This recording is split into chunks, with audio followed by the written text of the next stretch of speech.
அஸ்ஸலாமு அலைக்கும் வரஹமத்துல்லாஹி வபரகாத்துஹு.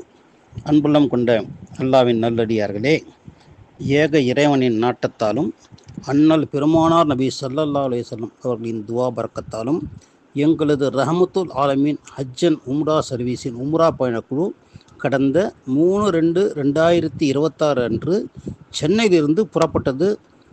அவர்கள் தங்கள் உம்ரா கடமைகளை முடித்து கொண்டு இன்று காலை சென்னை வந்தடைந்தார்கள். அல்ஹம்துலில்லாஹ். எங்களது அடுத்த உம்ரா பயணக்குழு இன்ஷா அல்லாஹ் வரும் மார்ச் மாதம் 26/3/2026 அன்று புறப்பட உள்ளது. உம்ரா செய்ய நாடியுள்ளோர் எங்களது ரஹமத்துல் ஆலமீன் ஹஜ் அண்ட் உம்ரா சர்வீஸ் மூலம் தங்களது உம்ராவை நிறைவேற்றிக் கொள்ள அன்புடன் அழைக்கின்றோம். தலைமைச் செயலகம் கும்பகோணத்தில் செயல்படுகிறது. கிளை அலுவலகம் சென்னையில் செயல்படுகிறது. அஸ்ஸலாமு அலைக்கும் வரஹமத்துல்லாஹி வபரகாத்துஹு.